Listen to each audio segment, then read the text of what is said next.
New revelations by Edward Snowden have revealed that the United States has been spying on the last two prime ministers and most likely is now spying on Bibi Netanyahu.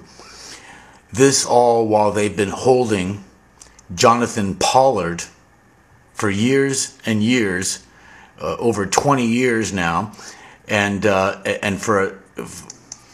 it is time that Israel enforces its laws and executes arrests immediately on targets that are now spying on Bibi Netanyahu. We know it's happening with all the peace deals and other international deals going on with Israel right now. But rather than arrests and enforcing the law, here is Bibi Netanyahu's attitude. Benjamin Netanyahu opened his weekly cabinet meeting this morning by rejecting any comparison between these new leaks and the Pollard case. That's right. In the Pollard case, it was a low-level spying on a military naval target. Here, you're targeting all the prime ministers of Israel and its leadership. Netanyahu said Israel doesn't need a special occasion to spur him to action to free Pollard. We are constantly working on the matter, including with President Obama, Netanyahu said. Bibi Netanyahu and Obama have both been leaders since 2008. That's 5 years. The United States has been spying on Israel since 2007. The last time Obama was here, they practically begged him to release Pollard. We are hoping that circumstances will emerge soon that will allow for Jonathan's release. While Netanyahu was downplaying the revelations of the latest leaks, other ministers were harshly critical, saying spying on Israeli leaders was not acceptable.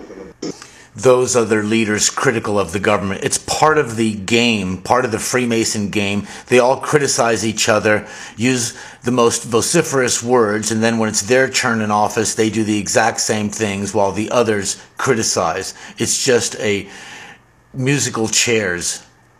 Listen to how seriously the security services takes this matter, at least the former security service head. Because every empire makes its utmost in order to, in a way, spy or get information, even on a friendly state. I hope that they didn't find too much. Snowden is not just an American hero, he's an Israeli hero, and he's a global hero. And I demand, and everybody in Israel should demand, that Snowden be granted asylum in Israel. Just look at the CNN news report being perpetrated against Snowden and our freedoms.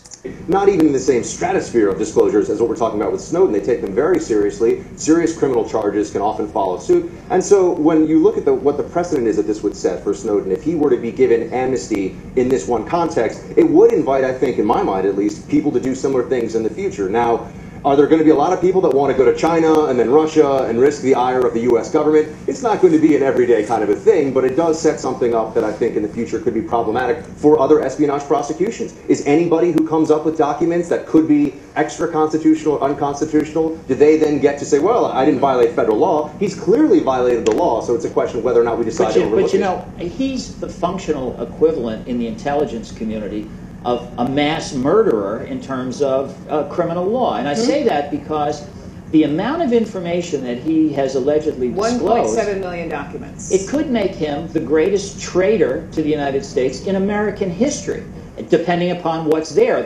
NSA is certainly saying he has the ability to compromise intelligence gathering operations all over the world. So do you want to make a deal with him, give him a slap on the wrist and bring him back? It's a really, really hard decision. Let's look at who Paul Callan is. This is his website.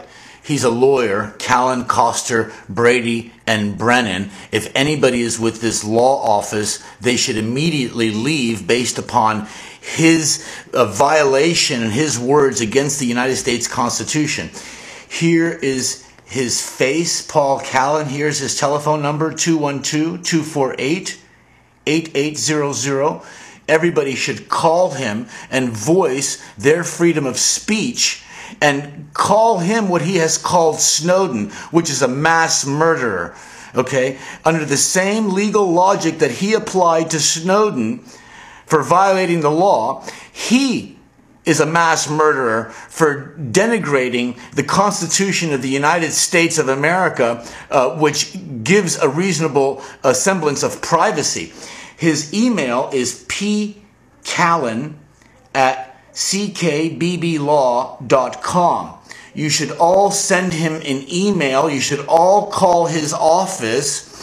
And if you want to take me to court for slander, come on, baby, the water is warm, okay? Because I know you guys are part of secret societies, right? Part of a Freemason enterprise, and this constitutes a conspiracy against democracy, a conspiracy against the Constitution, and I would be more than happy to demonstrate the conspiracy before a court of law, okay? So if you think you've been slandered, the courts are open. Bring it on. It is time that Israel re-examines its relationship with the United States. The people of the United States and the Congress of the United States have been the best friends of Israel. The succeeding administrations, including this current administration, have been very negative against Israel, forcing her to give up her water, chemtrailing the skies, preventing her from stopping Iran's nuclear weapons capacity. The list goes on, and the solution is the reestablished Kingdom of David. This will change the world.